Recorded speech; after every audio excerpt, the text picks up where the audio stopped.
Hey, this is Alex from Los Angeles. And this is Karan from San Francisco. Welcome to Movies That Shaped Us, a journey of self-discovery through a shared love of film. We are two longtime friends who grew up on opposite ends of the globe with very different backgrounds, but were both shaped and are still being shaped by the movies we see and love. In each episode, we'll cover a topic around important people, places, events, and moments in our lives, and then explore it through three of our favorite films. We hope these movies and topics that we choose are fun and revelatory to you, just the way they've been to us. So with that, Alex, what is our episode for today? So there's a bit of a chill in the air. The days are getting a bit shorter. The leaves are changing. Summer is a distant memory because it is fall. And the episode today is movies that shaped our feelings of fall. So much like we did our summer episode a couple weeks back, if folks remember, now it's a new season, new time of year, and we wanted to reflect on the season through some of our favorite films. So I'll kind of start a little bit, Karan, and then I'd love to hear your thoughts on how you approach this episode. But, to me, I grew up in New England and in Boston. So fall was definitely a season that was very you could tell it was fall. It was very identifiable, unlike here in California, especially in Los Angeles. There really isn't much of a fall here, but in New England, like I was saying in the beginning of the episode, I think it would get cooler outside, leaves would change. That brings with a lot of activities, apple picking we did as a family a lot. Halloween is in the fall, which is one of my favorite holidays growing up. Trick-or-treating activities. School starts again, which is big for me in the fall, though we had another episode of school, so I'm not going to cover that too much in this episode. But yeah, there's definitely a very distinct change, a lot of like surface things changing. You definitely could see those leaves changing, and just a different feeling all of a sudden. And there was a bit to, in terms of the other beyond the surface level, some bit of, okay, the winter's coming up, end of year is coming up, a new school year is starting. So there's a bit of a reflection, I guess, back on the rest of the year, things changing. Those are definitely themes for me. But it was a season I did actually really enjoy. Not as much as summer. I'm more of a summer kind of person, but I did like the fall. And it's I miss it a little bit being here in California, to be honest. But what about you? What does fall mean to you, and how did you approach this episode? Yeah, I think I shared this on the summer episode that I'm really not a summer person, but I'm definitely a fall person, which is kind of funny because I grew up in India where there is no fall, at least in the cities that I grew up in. There is fall probably in northern India, but for me, this was not really a term that I used or anybody that I knew used. It was through movies. So in some ways, movies, New York, fall, all this is like a fantasy thing that I grew up with. And then, to move here and then experience it and all the things you said, like the change and the crisp air, just the beauty of fall foliage, reflection time, pre-holiday time, all of that. I just find that quite joyful. And we'll get into the list, obviously, with various themes, but I actually like the slight melancholy feeling in general. And I think that's the one thing I know some people just don't like about fall, that it's starting to get cold and a little bit grayer, a little bit gloomier, but I find that kind of cozy. So yeah, this is my favorite festival. So I'm very happy to kind of get into this. Cool. So it sounds like fall for you was only through the movies growing up. I mean, obviously you're in SF now. Do you feel like there's Not much of a really. fall up there? But in New York, when you were in New York, did you experience fall then? Yeah, exactly. Yeah. So I've tried to kind of make specific trips during the fall time to cities or states that actually have a fall thing, since the time I've been in the US. So I've seeked it out because I wanted to. I do not like pumpkin spice latte, if anybody's curious, though. Okay. Except other than that, other fall things I am pro for. Got it. Okay, cool. Well, why don't we jump right on then? What is your number 3 film that shaped your feeling of fall? All right. So my number 3 film that shaped my feelings for fall is a movie called All That Heaven Allows from 1955, directed by Douglas Sirk, starring Jane Wyman, Rock Hudson, Agnes Moorehead. Quick logline: an upper-class widow falls in love with a much younger, down-to-earth nurseryman. That a word? much to the disapproval of her children and criticism of her country club peers. So, in a previous episode, we covered this movie, Far From Heaven, which is a bit of an homage to this movie. That's sort of how I got to this movie. And Far From Heaven is one of my favorite films. We talked about it on the podcast. So, but this movie specifically is on my fall list because I think it does, to me, exemplify what I was just talking about, which is the slight melancholic feeling that fall brings. Mm-hmm. It is very beautiful. It is cozy, but there is a chill and a cold to what the main character is experiencing, literally, but also in the ecosystem. And I think both these movies, Far From Heaven, Allow, All That Heaven Allows, both have that. So whenever I think of fall, and I'm thinking about sort of the more melancholic, slightly sadder feelings that I do associate with fall as well, which I like. I think of this movie and Far From Heaven. That's why this is on my list. You touched on this a little bit. I think this movie at the center, I mean, this movie is about many, many things, of course, but class and what have you, your relationship with their children, finding love at a certain point in your life. But at the core of it, I think this movie is a very reflective movie about how do you see yourself? Mm-hmm. How much do you value how others see you and think about you? And then ultimately, what choices are you going to make to make yourself happy? And what drives you? What are those motivations? So I think it's a very reflective film, which, like you touched on a little bit ago, fall is that, there's a very reflective quality to it. The year is over. I personally start getting into that headspace of what have I done this year? Have I accomplished everything? What relationships, do I value? What could I have done differently? Was I nice? Was I good?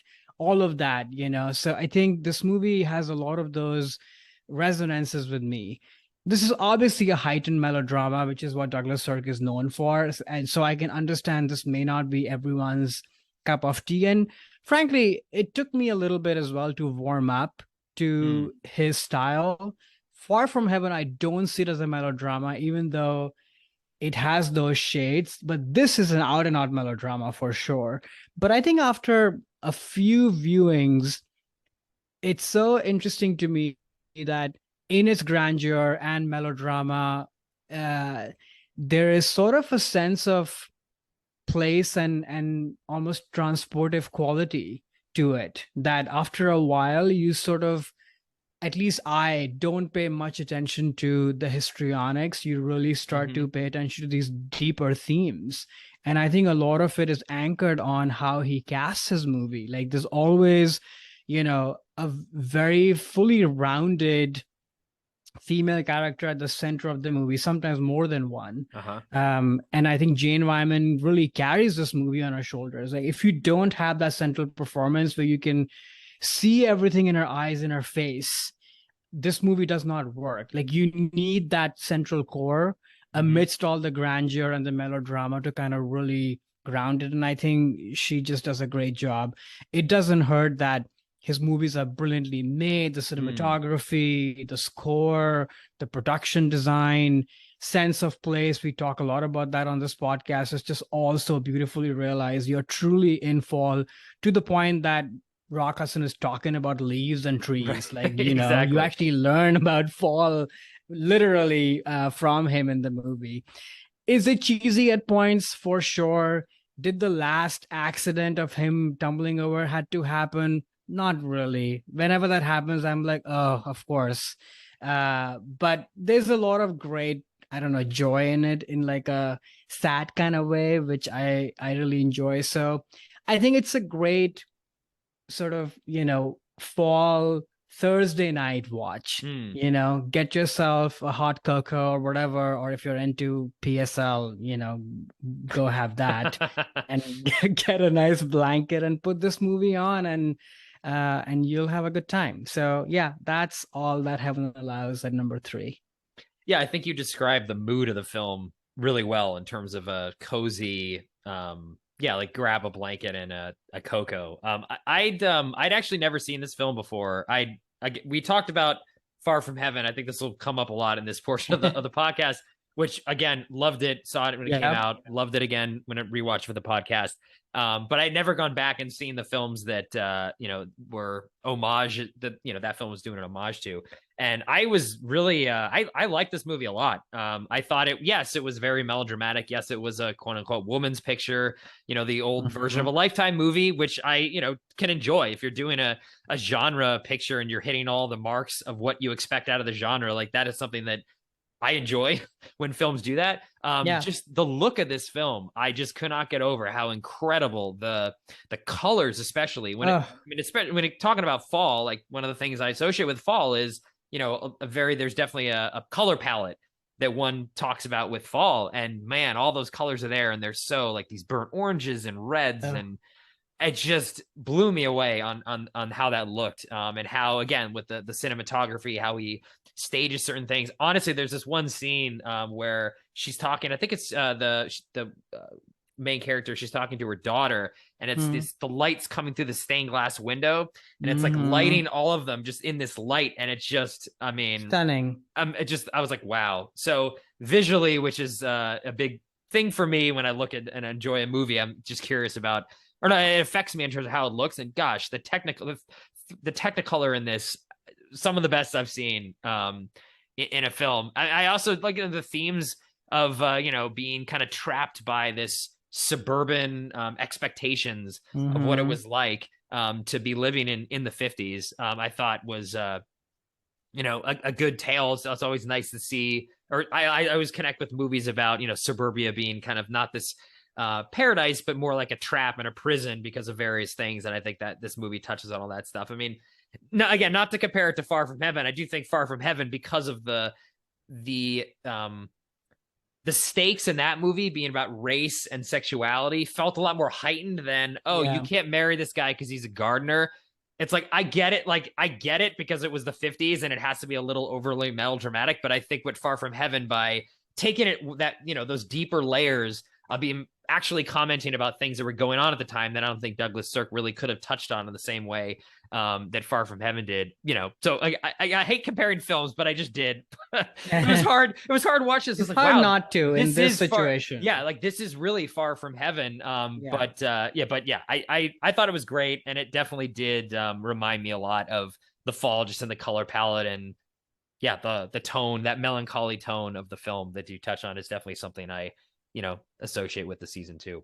But it was great. Definitely something I recommend, especially if anyone's seen Far From Heaven and enjoyed as much as we did. I mean, I don't know why it took me 10 plus years to go back and see some of the films that were being homaged to in that movie, but it's great. I was, again, surprised, actually. I thought I would like it, but I really liked it. It was a really enjoyable watch.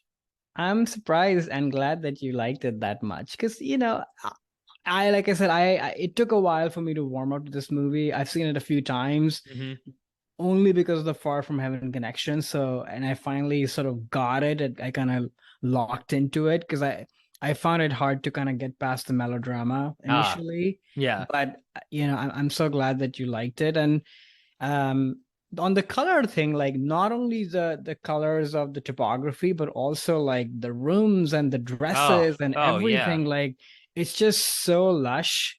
Like, imagine watching this on, the big screen. I kept thinking about when this movie would have come out in 55. It's very present day, when all this stuff is happening. Like, so you're going there in this beautiful, like, cinema palace sort of place, all dressed up, watching this movie. And especially if you come from like a slightly affluent or suburban area, like, it must have really hit home, but also, started a conversation after the movie while everybody's all dressed up. And I always think of that. Where would people go after this movie? Are they going to go to some, like, I don't know, cocktail lounge or something, or maybe at somebody's place? Like the parties that you see in this movie, they feel so real. I mean, they are, because they're of that time. The parties are amazing. I kind of want to be at one of those parties, although maybe not, but yeah. Yeah, no, totally. It is definitely very like transportive in a way that, like, I'm sure it wasn't exactly like that. Like, it seems like a heightened sort of reality to a bit of rose-colored glasses, but at the same time, like, these I think a lot of the themes that the film touches on about just being trapped as especially as a woman in the 50s, where, as a divorcee, like she was, like you can't do certain things, and laws were different back then in terms of what women, Mm-hmm. couldn't control in terms of finances, and again, expectations of the town. And I just thought it was great. A lot of stuff going on. That's when the children, we don't even talk about them, but Oh yeah. they sort of have their own thing. And I actually, not so much with the son, but with the daughter, I appreciate that there's enough time spent that you understand that this is just a child, you know? It's Oh it's yeah. not just some like two-dimensional villain character who's just, against it just cause, Hmm. So I think I love that it's a little bit rounded, not that you empathize with the children, but you sort of get a little bit where they might be coming from. Right, for sure. But they are quite horrible though. Yeah, but you understand, like I understand Yeah, again where they're coming from, but yeah, yeah. yeah, great characters all Great around. characters. Yeah. All right, what's your number three? So my number three film that shaped my feelings of fall is Sleepy Hollow from 1999. This is a film directed by Tim Burton, starring Johnny Depp, Christina Ricci, Casper Van Dien, Michael Gambon, Christopher Walken, and a host of other great British actors. The IMDb plot summary: Ichabod Crane is sent to Sleepy Hollow to investigate the decapitations of three people, with the culprit being the legendary apparition, the Headless Horseman. So this film is in a similar way to what we just talked about with Far From not Far From Heaven. Jeez, all that heaven allows. Those color palettes being so rich and definitely reminding me of fall. This to me is in the same way, but the other side of fall. Like after all the leaves are gone and everything is dead, before the winter has come and the snow has come. I think this movie, just on a surface level, is captures that incredibly well. Like some of the best production design, takes place in this town in upstate New York, Sleepy Hollow. Donnie Depp's character leaves New York City. This is in the late 18 or mid 1800s. Takes a little carriage ride up there, and just that whole like New England fall town. Again, coming from New England, I guess it's not New England, it's New York, but in that part of the country at Yeah. least. It's the season when I think of fall. Again, having grown up there, maybe I'm biased, but I always think of a New England town, upstate New York, and this film takes place there. So there's this dead chill in the air that I get through fall, and it's definitely something. This entire film, just from the production design, just fantastic. Actually, I think it won an Oscar for production design, I believe, which didn't. I know it was nominated. Art direction it won for. Definitely deserved for sure. There's that, but then the other side of this too is this is unlike the original Washington Irving short story, which is a little bit of horror, but this film is definitely more of like a mystery, like a cozy mystery, which is a genre I also really associate a lot with the fall season as well. It's like, get a little cold outside, you want to read something that's not super scary necessarily, but just a little bit of mystery, but there's a bit of a chill in the air, you want to chill in your spine a bit. And I think what this movie does well is it incorporates this mystery element, which is not in the original short story or the previous adaptations, at least that I've seen of this story. So that mystery element, I think, helps me associate a lot of things with fall. And then, of course, like I mentioned, the horror elements as well. The decapitations, which are played more for laughs. I mean, this is definitely Tim Burton's tribute to the Hammer horror style that was really popular in the 60s and early 70s from the Hammer Studios. And it definitely, which is more of a, comedic horror, kind of over exaggerated violence and scares, and this gothic horror element. Those are all things that were popular in those films. And I think what Tim Burton does in this film brilliantly is brings those into this Washington Irving story, which, other adaptations necessarily did not have this. I think also, there's a lot of party scenes, bobbing for apples. Again, these are all things that I would do as a kid every time the fall came around. So it's fun to see those and reminisce about things that I did in the fall too. But again, I think as a film, not only did it have all these elements like I mentioned in terms of fall, but I do watch this film. I don't know about every year, but usually once every other year at least around this time. It puts me in the mood for what getting that fall feeling, which I don't get in California or in LA, I'll say, where the fall is basically just like a bit of a cooler summer. It's not really a real season. I watch this and I'm like, oh yeah, no, this is kind of what fall was like being in New England with all those aesthetic things I mentioned. But as a film, actually, I think I saw this when it came out. I was a big Tim Burton fan growing up, and it's aged really well for me. Every time I see it, I actually like it better and appreciate it a lot better. From, again, like I said, the incredible production design, Oscar-winning art direction to, Lubeski was the DP. I think some of these shots of this thing are just amazing. I mean, they created an entire town. They filmed this thing in the UK and built the entire village. Was all a set, just fantastic. Great performances. I mean, Johnny Depp just giving sort of like a proto Sherlock version of what they eventually did on that show in terms of this investigator character who's trying to use science in this era of where science really people didn't trust it. It was more about folklore and religion. But he's also has some past elements that he's trying to get over in terms of the death of his mom and how she was treated, but also very funny. He can play that off really well. Christina Ricci's also great. And I think they have fantastic chemistry. And like I mentioned, a whole slew of great British actors who kind of, I don't want to say like hamming it up, but definitely, chewing the scenery a bit. So yeah, like overall for me, I think this film has that coziness as a mystery, but really aesthetically, like I watched this and I'm like, okay, now I'm remembering what fall was like to grow up in a place with Hatfall. So that's Burton's Sleepy Hollow. Cool. Yeah, I had never seen this movie, no surprise, because I'm not a horror movie person. So I always thought that this was a horror movie, but I'd never seen it. So I was happy to check it out. I couldn't agree more with you on the look of the movie. And I was just reminded one more time, like the difference of just practical sets and the care that goes into it and what that does to a story and a movie is just unparalleled. And all these super expensive CGI movies, which are supposedly transporting you to somewhere, they're not. They never do, at least for me. And so there's such a great reminder just to see that. I thought the movie is it's gory for sure. So for me, like that's not a thing I associate with fall. Heads getting cut off. Exactly. Yeah. So I don't know if I would ever be watching this movie again, but yeah. But it was a very gripping story for sure. I was at the edge of my seat throughout the movie. It's very nicely made, like we talked about. And yeah, the chill in the air part, that's happening literally, but also with the themes of the movie. Right. That's obviously great. Johnny Depp is interesting. Like, I don't remember if this movie is before Pirates, right? Yeah. It's 2 years, 3 years before Pirates, 4 years. I think Pirates is 2003. So yeah, Got it. 4 years before.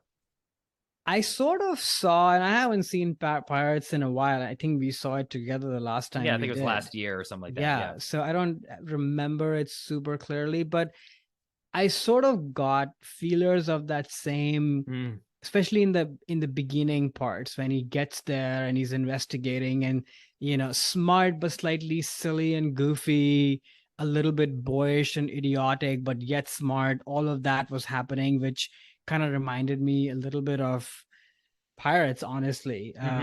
And I don't know, maybe because I have the Pirates thing in my mind, it took me out of this movie a little bit. And it made me also question that the period that you're in, 18, whatever time this is, 18, whatever, like, is this how people would be acting? Like everybody else feels very period appropriate to me, except for Johnny Depp is just Johnny Depp in this movie and other movies that come after. At least you can see his face. I'm sure there's a lot of makeup, but so I appreciate that. You can see his face because at some point you just don't see his face for 20, 30 years. So yeah. So I do appreciate that. Still very good, very captivating, but that's the one piece that sort of took me out. But maybe I should watch it again. No, that's interesting because I think this is pre that era of Depp's career where he's basically now what he does with a character is a centerpiece of a film, and you sort of build the film around his weird take on a certain character. This is, before that, but you can still see how he could have like as is evolving into basically. I mean, Pirates changes a lot of different things, but definitely changes his career. I mean, that's a new phase of his career. And at this point, I think he still doesn't have those expectations. So I think he's able to do more subtle things with that Yeah. type of, you know, I don't know, Jack Sparrow at ness that he brings to so many roles post Pirates, for better or for worse, mainly for worse, and a lot of the stuff that he did post Pirates. But I actually think this performance, again, maybe easier because I had seen the film at the time before, Right. you know, Exactly. Pirates. So I don't have that like baggage. Yeah, exactly. That baggage that hasn't arrived yet. The baggage is still on its way. That I'm able to kind of get lost in his performance and see a lot of things. Again, I think really influential on these sort of you know, snooty know-it-all, like scientist, police investigator, that whole kind of character that has been done so many times since this point. But then does have, you know, his own. He's very socially awkward. I think a lot of his performance of feeling not as of the time is because he doesn't fit in there. Like the rest of this town is very religious and folklore, and they don't believe in science, and everything that he's doing is so antithetical to everything that they believe in. So he does have to kind of stick out a little bit. Honestly, even when he's in scenes in New York, like they are like, "Oh, you're some weird guy who wants to do like forensic investigations. Get out of here and go into this town." Doesn't like fit in there either. We don't even want you. He's a guy ahead of his time, which I think that last line of the film. So this is about welcoming a new century. So I guess this film must have taken place in either 1899, probably. I guess. Anyway, or 1799. So I think he's supposed to represent like the new generation where we're headed in terms of, you know, police investigations. That's why it's a little weird. But yeah, I actually, when watching this again for this, which you know, I'd seen this film very often and pretty recently too, because I watch it a lot in the fall. I was struck by actually how good the performance was. But I get what you're talking about, the baggage piece. It's hard to look beyond that. Johnny Depp is such a big force in this century, at least, that it's hard to remember back when he was just the actor in the 90s. Yeah, no, I totally see that. But that's a good point, that he is kind of an outsider across the board. So it's kind of meta in that sense. Right. Yeah, that's what Burton does a lot with his outsider characters. But, yeah. Cool. Great. So why don't we start discussing your number 2 movie that shaped your feeling of fall? What do we got? Sounds good. So my number 2 is Baby Boom from 1987, directed by Charles Schreier, written by Nancy Myers and Charles Schreier, starring Diane Keaton, Sam Shepard, Harold Ramis. Quick logline from IMDb: a life of super yuppie JC is thrown into turmoil when she inherits a baby from a distant relative. So I put this movie on the list, first of all, in 2020, amidst pandemic, being in New York, kind of by myself. One of my really good buddies visited me, and we went to Vermont for like a week in the peak fall season, which was nice. Kind of just a highlight on its own. But you know, having that experience and with a friend after months and months of isolation, being amidst all this, you know, fall foliage and beauty and all of it, was just such an amazing experience that now in my real life, when I think about fall, I think about Vermont and just how beautiful it was. Like I just had not seen colors like that, but it's sort of heightened because of what that trip meant and, you know, when it came and such. So this movie, a big chunk of it is in Vermont, which is why I always think of this movie. But I think on like a thematic level, it sort of, in my mind, picks up where the previous movie that I had on my list, All That Heaven Allows, finishes, which is, okay, you have all these questions, reflections, life has taken turns the way it has, some that were in your control, some that weren't in your control. What are you going to do about it? You know, what action are you going to take? What lessons are you going to learn about yourself? And how are you going to reorient your life? And so that is very much a fall mindset for me. And I think that's sort of what you see during the course of this movie, from what I think is a tour de force performance by Diane Keaton. Like, she is so good in this movie. It's really her movie. Like, the movie is silly, you know, for many reasons that we may or may not get into, but it's a very entertaining watch for sure.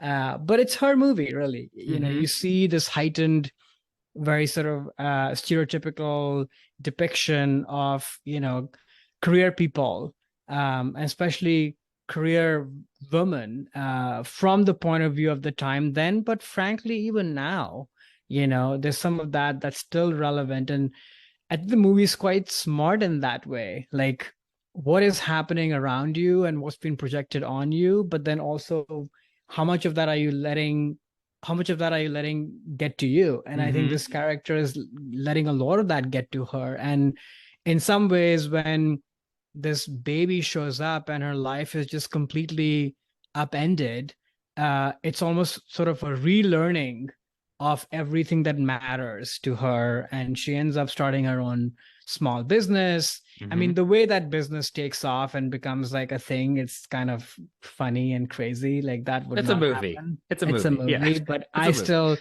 I love that scene when those people are in like some little, store, and they're like, "Oh, we'd love to buy the small batch thing." I laughed at that because I'm definitely one of those people who would show up to these like cutesy stores in some Yeah. like quaint little town. I was like, "Oh, handmade honey. Yes, I Right. want some." Meanwhile, the people are probably rolling their eyes like, "Yeah, here comes this dude from, Yeah. God knows City. where." The Yeah. city guy, exactly. So I've always, laugh at that, but it's true. Um, and then I love the Sam Shepard and Diane Keaton connection. It's a very classic rom-com thing. Like, for a little bit of the movie becomes a rom-com. Mm-hmm. And Nancy Myers obviously is brilliant at that. So there are no great kitchens. The kitchen is frankly a bit of a mess here, uh, in this movie. But I love that cottage. Would love to, once it's done, especially, it's really, really nice, and would love to live there. The movie ends on an interesting note. Like, I think I would be very curious if this movie were made now, how would this movie end?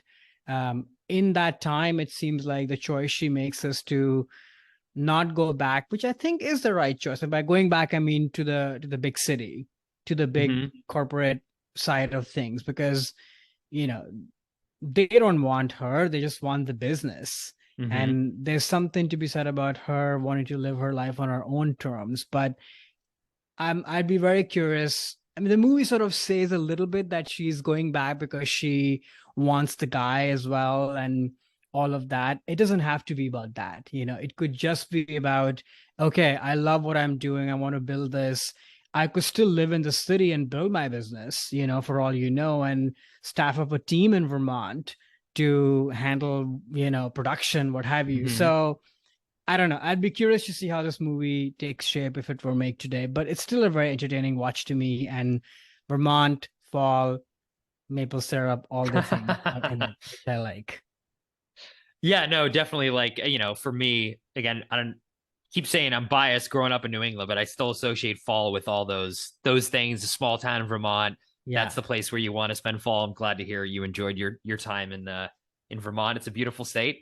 Hmm. Um, yeah, I'd never seen this film before. I agree with you that like it's definitely Diane Keaton carries the picture. Like her performance, I thought, is kind of mainly what the movie was built around. And Yep. if that didn't really work or the actress couldn't really hold that, the movie would be kind of boring. Yeah. You know, And I thought silly and too. silly, yeah, and silly. I mean, definitely the premise is funny. Like she is this very successful, puts her career above everything else, woman who then gets given a baby. And those scenes at the beginning were really funny too when she's holding Yeah. the baby, sort of like it's not even a doll. She showed it less respect she would a doll. It's like funny, it's not really. I mean, yeah, you could if that was a real person doing that, I'd be like, oh my god, you're endangering this kid. But in the way that the movie plays it out, it's like, oh, it's actually like pretty funny how that Yeah. happens. And then it's just interesting seeing her. I mean, I was seeing this movie really about her transformation. I thought was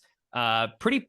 I don't want to say the word powerful, but I like kind of connected a lot to this. Is like, okay, you're stuck in this environment where all you are is how much money you make. You're judging yourself by your worth. Your quote unquote relationship with Harold Ramis, like it was all just like a business deal. Totally. She even got the kid, and then all she's doing immediately when she's still in New York is, okay, well, how do I, there's funny scenes where she takes the kid to like this class where they're trying to teach them like German and Japanese, and it's like your kid is like 4, or not even 4 months or Not even something. 4. Yeah, like a young kid, and it's like, okay, well, there's a, the classic scene they even make fun of in movies today. Like the moms were like, wow, if I don't get him into the pre-K, they're not going to get into the Right. kindergarten. They're not going to get to this and this and this, and all of a sudden now they're never going to, get that successful job. So it's like the entire, even when she's seeing this baby, it's like, wow, this innocent kid that I just kind of got, already the system is sort of taking you over and turning you into just a cog in this giant capitalist wheel. And instead she, breaks free from that because of the baby, right? But I think she always sort of wasn't happy, even in the beginning of this film.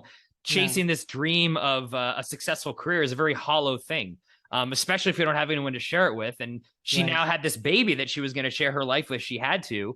So she sort of leaves, right? She quits all that behind, seizes the means of production herself and goes into her own business. Now she owns her own business. She's no longer subservient to this board of directors, all men. But, I didn't really, the gender thing to me wasn't really what this movie is touching on. I think it was more about just breaking free from your boss and doing your own thing. And at the end of the movie, I thought it was really powerful. Yeah, she could have taken that check, right? Getting back her life. Now maybe Sam Shepard comes and joins her, whatever. But she says, no, I don't really, this isn't about the money to me. This is about the control over my own destiny. Like, I own my business.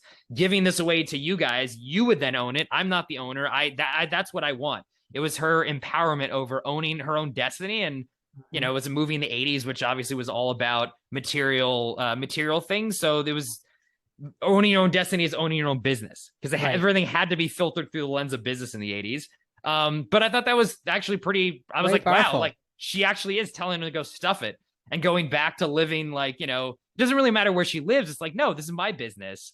I'm going to do what I want with it. And even though you're offering me all this money, like I'm not even going to negotiate with you because I want to own my own thing. And I thought that was really cool. And the fact that having this child in her life sort of forced her to reevaluate everything and to live a happier life. I think in the end of the movie, she's a happier person, even if Sam Shepard wasn't even there. Like, I like that rom-com part and they had good chemistry and things, but I was taking this more of her saying, I don't want to be a part of the machine anymore. I want to own my own destiny. Was what I thought was, I was not expecting that in this movie, honestly, especially a movie set in the 80s. Usually it's like the goal at the end is you make money or she'd get that big deal and then she'd be the CEO and all those people would work for her. And that's how she would quote unquote win.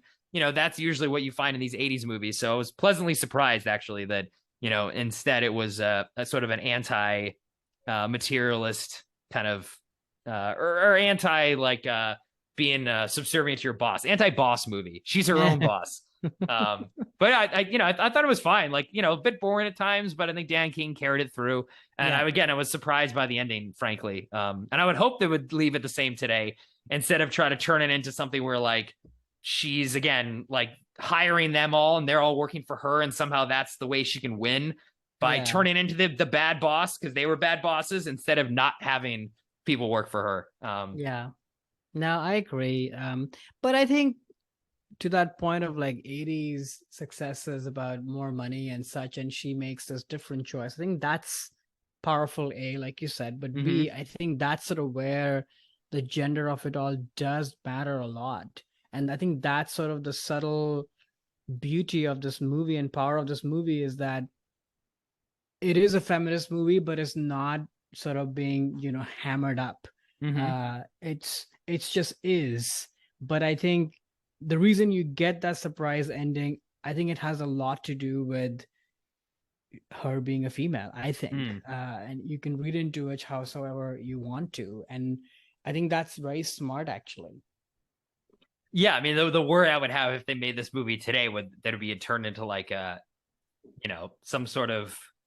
It'll become like a messagey sort of thing. Like the woman owns the board at the end, and like her success is not any kind of personal self-fulfillment or her now being a mother, which really the movie wasn't necessarily about that. No. As much as it was her breaking free. So she sort of is again, now she's in the same way in like Working Girl. That was a movie we covered in the America episode. I think if people want to go back and listen to that, if you haven't seen it, that ending of that film where like, she quote unquote makes it, but she's just another cog in the wheel. And that's what's a great comparison. Like, and I would hope like that if that movie wanted to have an optimistic ending, Working Girl, it would have been, Tess sort of saying, no, I don't want to be just a worker in this, like what Diane Keaton did in this film.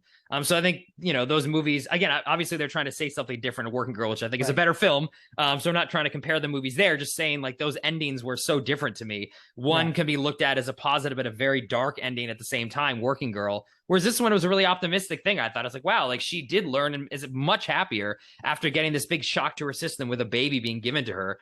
She's a much happier person, but it's not because of her job. I think it's because of the freedom that she has now. But The freedom and control. Yeah. control, But it exactly. makes sense the two, Tess and Diane Keaton's character, would act the way they would, because don't forget that Diane was at the top. She's Right, already that's true. gotten there. Mm-hmm. Versus Tess is like a nobody. She's just, carving out her path from the, grassroots, literally. Mm-hmm. So maybe Tess does this Right. That's 10 true. years from now. That's the hope that she That's would the hope. that she would do this to be a happier ending than turning into the Sigourney Weaver character, Working Girl.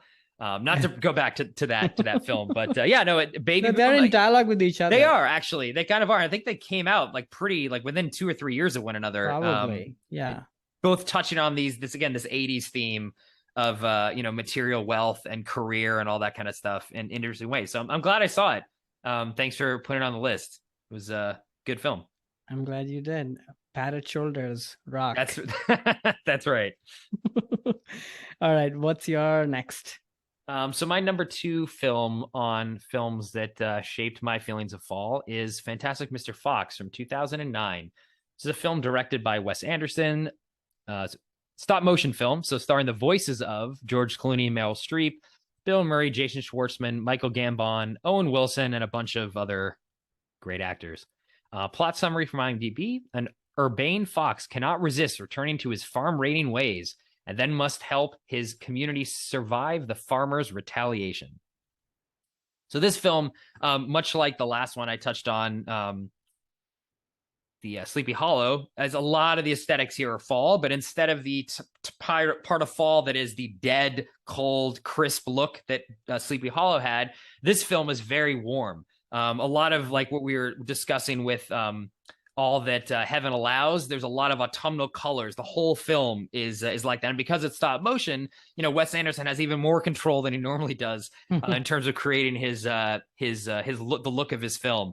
So all those warm colors, it's that coziness that the positive things that I associate with fall. And I know you like the melancholy, and maybe this movie's maybe not as melancholy to your taste, but I feel there's a thread of that enough for me, at least, There is, of some sure. melancholiness of this character of the fox, the main character, because he is really grappling with, okay, like he's got kids now. He used to be this crazy fox running around stealing hens and chickens and everything and leaving like the fast life. But now he's a dad who has to go to a job that he's maybe not necessarily really that into, and he's really wrestling, in kind of a midlife crisis maybe way of like reflecting back and be like, oh, is this really is this what I am now? Just this? Am I really an animal, or am I now been domesticated? And how do I fit with these new responsibilities of being a dad and providing for a family? And then how do I suppress my foxy ways of wanting to then continue to go on and rob and kill these chickens? Which, another thing I associate a lot with fall too is a lot of the food that is in this movie. Yeah. We have one of the farmers is a goose farmer, and another one's a chicken farmer. Another one's an apple farmer, and all these are things, in the fall. That's apple season. I go apple picking a lot. You get the fresh applesauce, the fresh apples. The Thanksgiving is in the fall. There's a lot of, the turkey and the fowl and all those sort of things. I associate food a lot with fall, for sure. And all these foods and all the things that he's stealing from these farmers, I'm like, oh, that looks kind of good. I want to eat that. But again, putting me in that mindset. But yeah, I think, just getting back to this other theme, I feel that, what the Fox kind of, what main character sort of grapples with, I think is something too, like as you kind of go back and reflect on your year, it's sort of like you look at like a year of, people use the analogy of, a year is sort of, the seasons are sort of like part of your life. He's at that autumnal stage of his life where he is really starting to look back and be a little bit reflective on what he's accomplished and what he wants to do. And that is, again, that reflectiveness sort of comes in a lot in the fall. And I think it's a really interesting kind of character piece for him, and all these things that he's going and assessing of what it means now to be a fox for him now that he has to be domesticated. And I think he learns a lot over the course of the film. And I love at the end when he's basically kind of owned up to the fact that, yeah, like I'm now, for lack of a better word, like a suburban fox. Like instead of going and robbing these farms where he's killing geese and chickens and things, him at the very end of the movie, like he's now robbing a grocery store, which is like the most sort of like suburban thing you can have. Like all the geese are already dead, they're already wrapped up, but he's still able to provide for his family. He's still able to steal a little bit, so he's getting a little bit of that foxiness in there. But he's not that animal of going off and killing actually live geese. So I think he kind of learns to accept both his animal side and his domesticated father side too.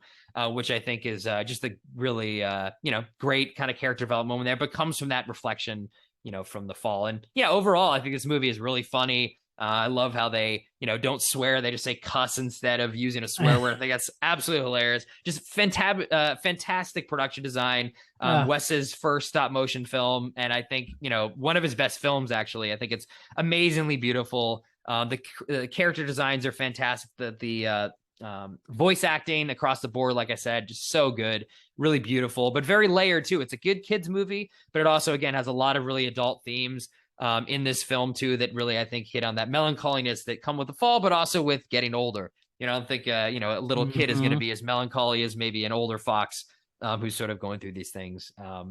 Especially that scene with the wolf, I think is super powerful. Later in that film, when he really learns that real lesson is when he sees that wolf, and the wolf kind of gives him that fist in the air. Is a great moment. But yeah, I think, for me, aesthetically, this film is the cozier side of fall, but then also that bit of melancholy that I do associate with the season a bit too. I love this movie so much. Was so happy to go back and check it out again. I'd seen it maybe a year ago or so. Everything you said kind of hits on point.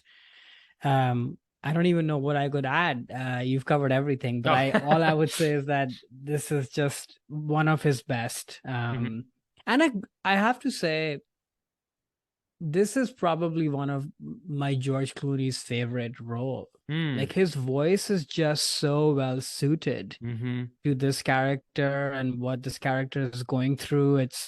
I think it's one of his best performances. Everybody. And also like how funny this movie is. Like I love his friend. Yeah. What is his name? I forget his name. He's not a badger. A mole? Was he a mole? Yeah, I think he's a mole. I can't remember the name of the guy. They're so funny. Yeah, when So he gets that funny. like that crazy eyes, sometimes he just gets frozen, gets the crazy eyes. And then the other kid who shows up, who Jason Schwartzman's character is jealous of. Oh, yeah, his cousin. That's such a great dynamic. Oh, yeah. And all the things that other kid is up to, with the ski masks, and it's Wes. What can we say? Like the attention to detail is at another level across the board. So it's just such a treat to be part of this world. And whenever I watch a good Wes movie, I'm always thinking of what a fun life this would be for him and all his kind of partners in crime. You get together a few years, you all lock into each other, and you have similar sensibilities. You're all massively talented, and you create this beautiful piece of art. Feels like an ideal life to me. Like I wish I were so lucky to have, just talent for right.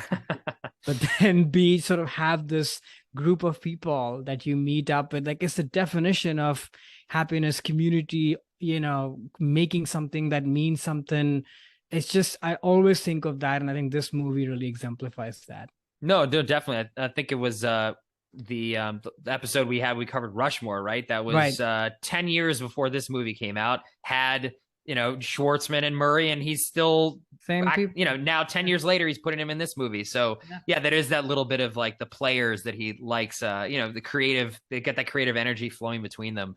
But yeah, good call on Clooney on the voice acting. I think just gives this character a lot of pathos that from it's not even animation, right? It's stop motion, so the character's facial expressions are even more limited than a human face, but so a lot of it comes through in the voice. In terms of everything that you really all do. The people, and also Meryl. What can I she's say great. More about Meryl, obviously, but the two of them, their dynamic, there's like subtle things, like she knows what he's up to. Mm-hmm. You can feel that in her voice Right. even before she calls him out on it, just like little things. It's just so good. Yeah. So good. Fantastic film. Yeah. So if anyone has not seen this yet, it's good for all seasons. So you don't just have to watch in the fall, but a great, great family film as well for adults. I think it's very, very layered in that sense. Totally. Great. So I think we're now to your number one fall film. Yes. What do you got for us, Karan? So my number one is You've Got Mail. Maybe a predictable choice, but oh well. From 1998, directed by Nora Ephron, starring Tom Hanks, Meg Ryan, Greg Kinnear, Dave Chappelle. Quick logline: book superstore magnate Joe Fox and independent bookshop owner Kathleen Kelly fall in love in the anonymity of the internet, both blissfully unaware that he's trying to put her out of business. So this movie's had to be on my list because this is what I see in fall, which is things are happy, it's holiday season, everything is beautiful, crisp air, there's like a buoyancy to it. And yes, there's reflectiveness and all of that, but for the most part, it's sort of a happy time. And that's whenever I think of fall movies, this is the movie I think of. I would say more than some of the other ones, although it's a close race here. But yeah, that's why this movie is number one. A lot has been talked about this movie, so there's not that much more to add other than I think this is also, we've been talking a lot about reflection. This is also a very reflective movie in that sense, especially for Meg Ryan's character and maybe Tom Hanks's character too, of like, for her, it's about what is my legacy? What do I stand for? How much do I want to hold on to that? And the same is actually true for Tom Hanks's character as well. He grew up in a very different way, comes from big money. You see his father, the way he lives. There's a sense of arrogance there, obviously. And I think it's a very smart premise that both these characters are wrestling with the same things, really. What is my legacy? What do I stand for? But from different points of views, and that's the clash. And then that's what leads to love. If I'm being totally honest, like how and why they get together in the end, I've always had a question mark there. But if anybody can sell it, it's these two actors. Because it's a pretty big jump after everything that's gone on in the movie, but I sort of buy it. I would have been totally okay if they actually didn't get together or maybe just stayed friends, but I get it. It's a rom-com. You need that cheer moment. They have to come together somehow. It's Nora Ephron, obviously one of the sharpest writers there is. Like, this movie is so sharp from like a dialogue standpoint across the board from the very beginning, just like little things across the board. It's funny, it's sad, it's delightful, it's joyful. The one last thing I would say is that I was showing this to my boyfriend the last time we saw it last year, and he's like, if she's going out of business, why does she have 6 employees in her store? I'm like, I didn't think about that before. Good point. Why do you have all these people? What do they do? Nothing. You don't need any of those people, actually. So, chop, like get your act together.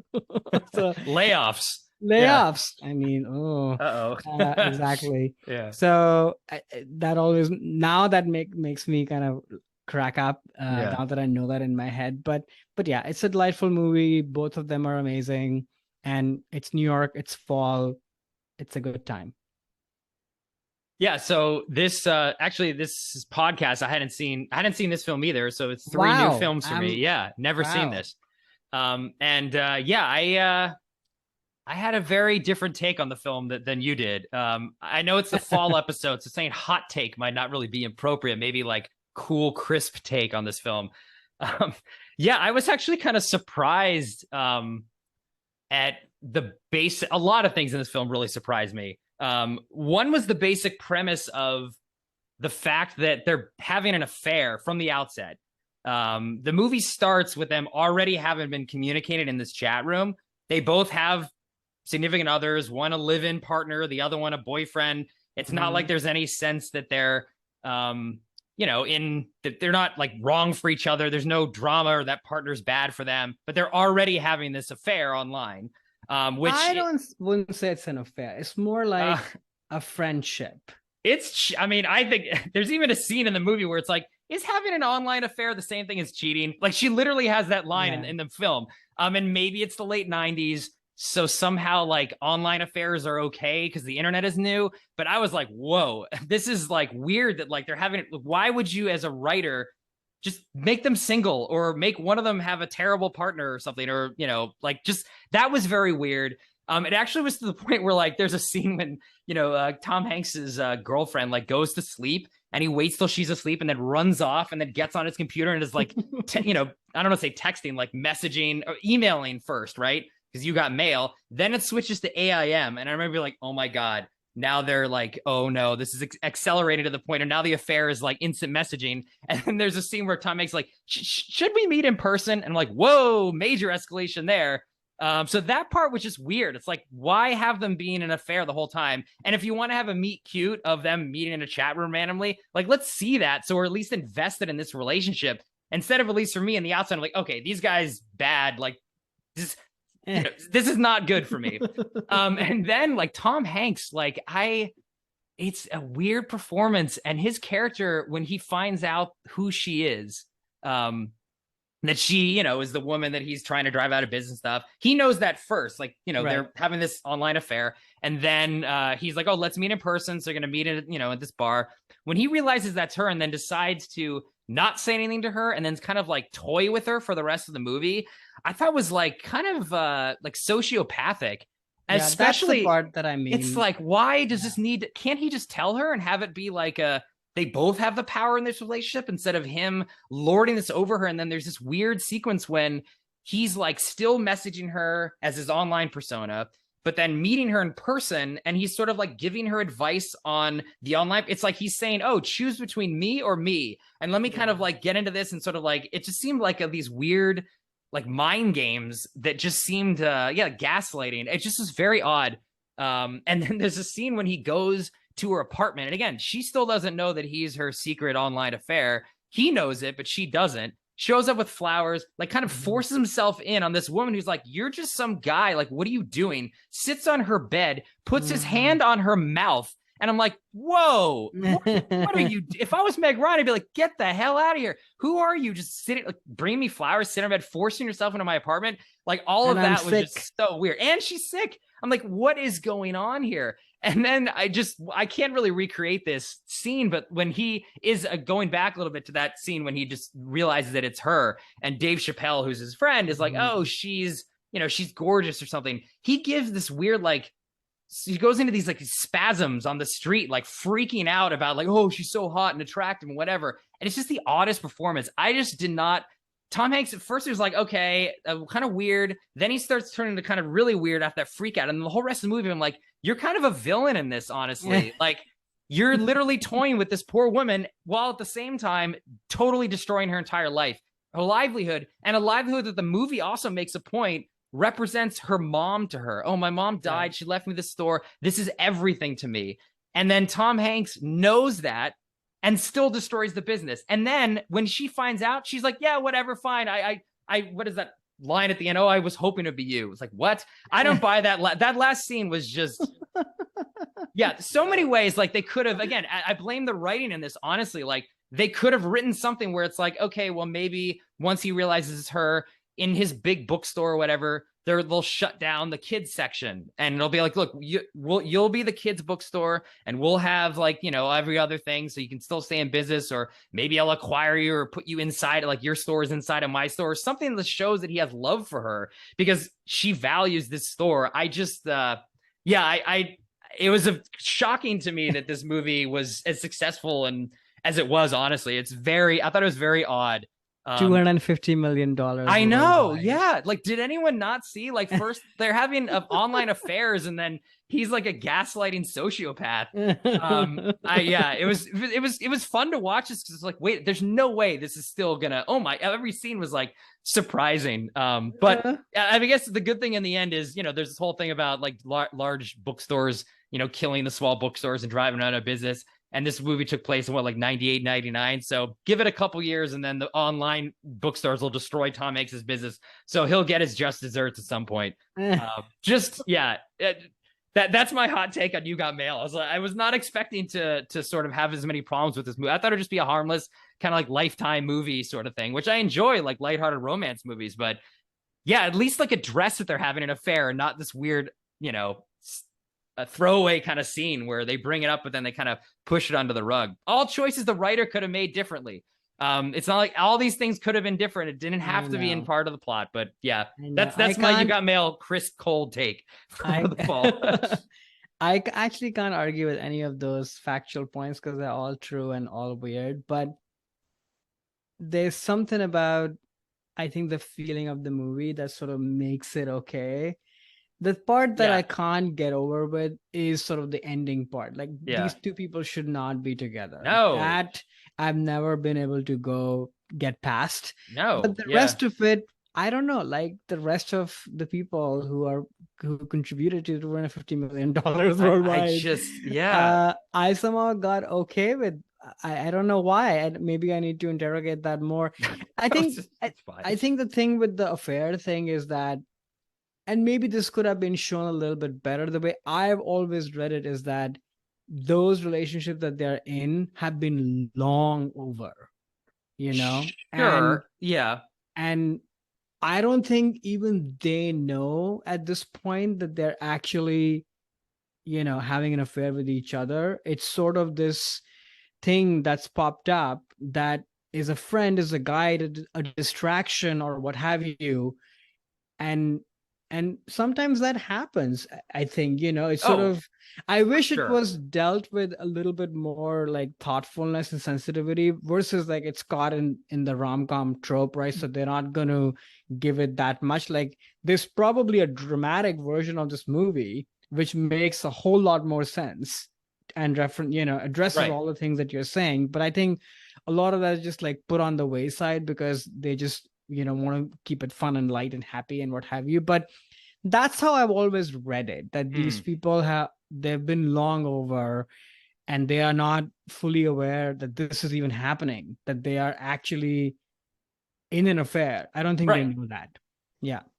I mean, again, like the movie could have Yeah, the movie could have done a better job show of that a little bit more. Yeah, because I agree with you. Like Brief Encounter, one of my favorite movies, right? Like that's about two people who have it happen. Yeah, we talked about in a previous episode, right? People happen to meet each other and then stuff happens. You can't control that. That's destiny, what have you. A little bit different than like sliding into someone's DMs in an anonymous chat room and starting to like chat someone up on the side. I don't know, so something about that, and maybe it is just the technology being different.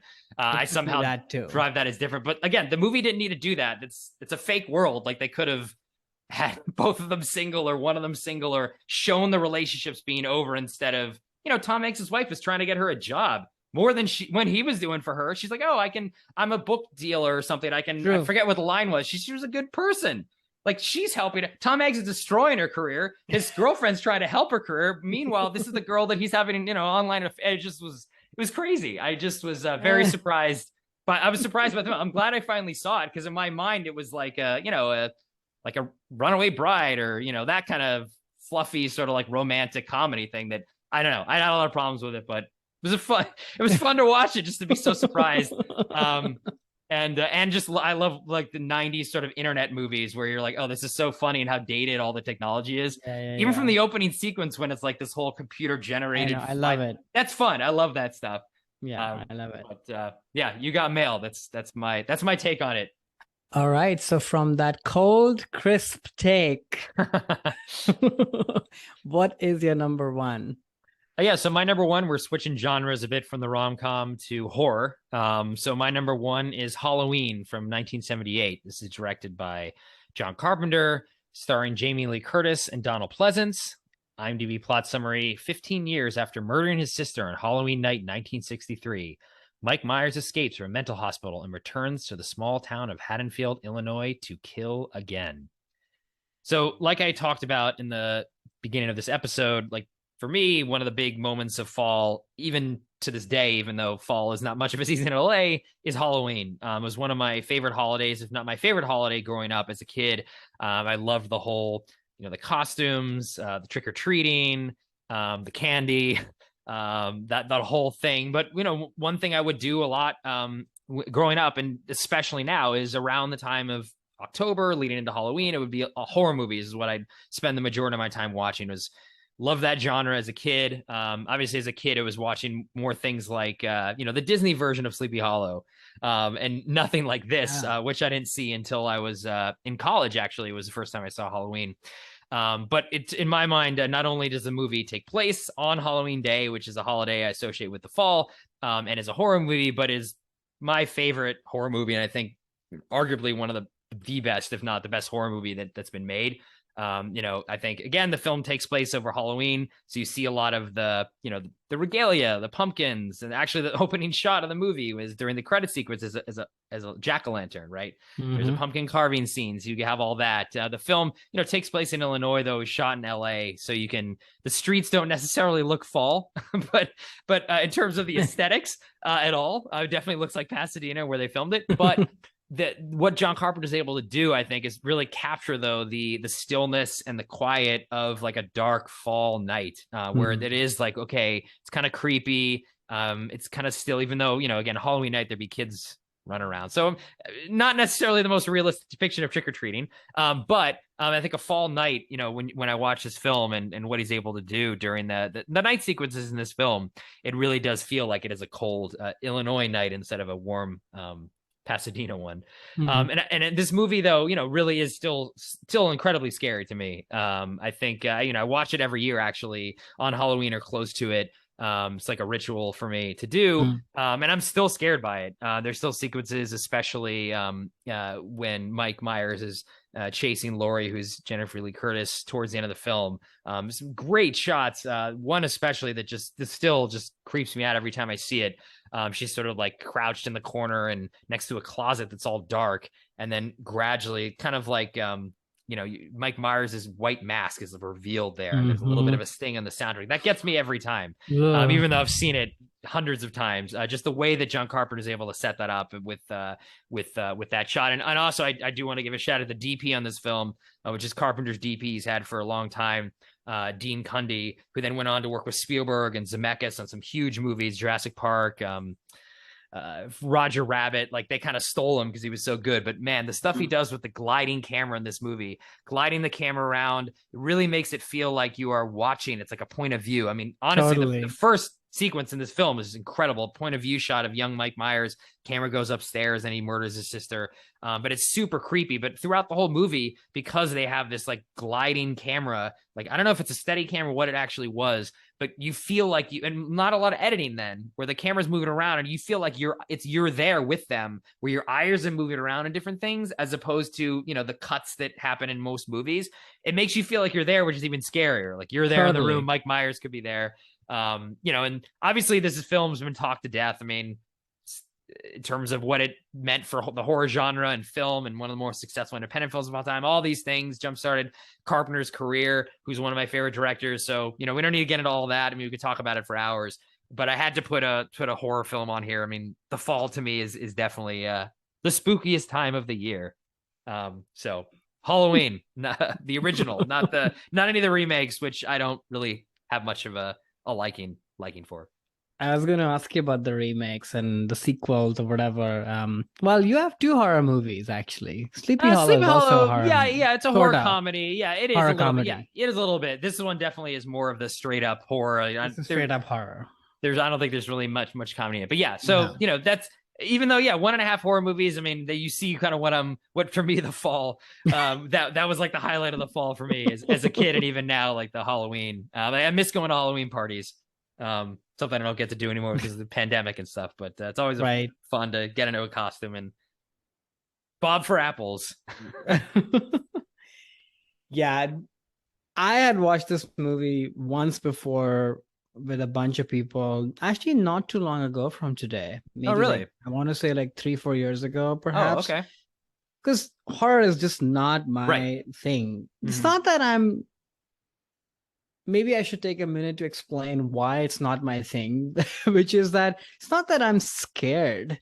I mean, I will be scared for sure. I'm only human, Right, but right, right. it's not that so much. I mean, my mom still tells me the story, or my aunt actually, that as a kid, there was this like horror TV show that used to come on TV like Friday nights or something late night. Hmm. And if my parents were out at a party or somewhere, and if my aunt was kind of watching us over, I would insist to put that thing on. Oh. And if like another kid of my age came over, who would usually be like, crouching in the corner with their eyes covered, I would be the one like taking care of them because it Oh, just yeah. It didn't never, scare you. Yeah. not really. Because I Yeah. always sort of was like, this is not real. Like, even at a Hmm. young age, I could sort of say that. And I think that is the thing. Like, Hmm. because I know it's not real, I'm sort of like, what is the point? I know a lot of people listening to this are like rolling their eyes and everything, really. So there's a little bit of that, but then also, I totally get it. Like, that's why we do this podcast, because film is, to us, like the most encompassing depiction of all emotions, right? Right. Of all kinds. And scare is just not an emotion that I sort of give a lot of, value to, which is not to say that you couldn't use horror to, tell something groundbreaking, Hmm. interesting. I fully value that for sure. And that's why like this movie, even though it's just so scary, and the watch that I had for the podcast, like I couldn't watch all of it because I cannot, and I Too do much. not want to put myself in Yeah. that position. But you can't help but not marvel at what this person and this team created with very little. It's so effective, so affecting, that it probably, when I think of horror movies, this is the movie I think of. I haven't seen that many in my life, but Hmm. I'm glad that I watched this, because this work has to be celebrated the way it has been, and it'll always be celebrated in my mind. And you didn't even mention Jamie Lee Curtis, who is, Oh, so good. Yeah. iconic, and is still, building, running a career on this part, because it's just so incredible and so iconic. So Yeah. yeah, I love all of that, but man, it's scary. I don't want to. And I guess the other thing I would say is that since I didn't grow up with Halloween or any of that, like, Yeah, I was gonna ask about that. Yeah, was that even a known thing? no, not at all. Oh, okay. Now it is, which is laughable to me, because I'm like, oh, you're walking around in costumes in like the heat. Why? This is Yeah. ridiculous. It's like a commercial holiday, basically. Hmm. Hmm. I mean, it's fine. People want to have fun. It's okay. I It's should been not. it's been commercialized, so they take all the no one even talks about Satan anymore. It's ridiculous. It's his night, and now it's all about just candy Oh and costumes. Like, no. come on, where are the pentagrams? Where's the Oh candles? no. Where's the human sacrifice? It's just like this holiday just ruined now, you know? Oh no, no, no, no. You know what I mean. I know, Yeah. no, I'm just Yeah. joking. Yeah. Yeah, Yeah. no, totally. But Like, sorry, I didn't mean to cut you off. no, but yeah, I didn't grow up with it. So, but moving here and living here now for so long, like I see the point. Like, I see the fun in it, it's obviously very funny, but I'm also not a big costume person in Ah, general. okay. So there's also that kind of playing into it. It feels like a lot of effort. And also, I don't know, there is a bit of a kind of a scare that I feel genuinely on Halloween night. And it's not even because of the movies, but it's because that people are, it's almost like people have a free pass to Mm, be somebody else and do mm, whatever. And that sort of, the fact that I'm not in control or society is not in control, there's something thrilling about that, but there's mm, also something very scary about that to me. well, Like, on Halloween night, if I hear like a loud, drunk person screaming whatever, there's definitely a feeling of dread that creeps up in my head, mm, that what if this person is just like unhinged and start running like a crazy person. I don't know how much of this is like movie iconography, speaking. But I feel like this about like drunk, out of control people in general. Like I think I've said this before on the podcast that I don't find drunk people at bars funny for the most part, because I sort of can feel there's something, lurking that could be a little bit dangerous. So this holiday is all about that. But I get the point. That's the point. Like, being somebody else for one night, you get to be that and have fun with it. So I totally get it. It's not my thing, really. Yeah, no, totally. Yeah, it's you just described I haven't seen the films, but there's the Purge horror franchise that's basically about that, right? Not Halloween, but people getting one night to kind of do whatever they want, and what that means on society. I've heard the franchise is actually pretty interesting from what I've read, which I think in terms of the horror genre, I mean, for me, this movie does scare me, though few horror films do, but I'm not necessarily in it always for the scares. I like the genre because it can usually say a lot of things that you can't really say effectively in other genres. I think horror and sci-fi are two of my favorite genres because I think they're the most malleable in terms of the different types of commentary you can make on society and get away with it, versus if you're trying to do it as a drama, either be too on the nose so it wouldn't work, or maybe too scandalous so you can't really talk about it. So that's to me what horror, that's why it's one of the genres that I tend to like because of what it says. And usually horror movies always has something to say. Not that I actually don't really know what this movie is trying to say, but other than it just being really scary. So maybe this wasn't the best example of a horror movie that's kind of saying something, and maybe I'll have to reflect a little bit on what Carpenter was trying to do with the film. But I just think, it's like you were saying, the craft of this is just off the charts from everyone involved. The score I have to shout out to, Carpenter did. I mean, you play those notes. I mean, everyone knows what that is. But even I know. Right, exactly. Yeah. Even cool. So that's the end of our list. Anything that didn't make it for you? Well, Far From Heaven, obviously. I did have Hocus Pocus, because that's as close as I get. That's a fun movie. I like that. It's a fun movie. And that's sort of become a bit of a Halloween ritual. Yeah, okay. That I was like, okay, I'll watch that. Nice. It's kind of fun.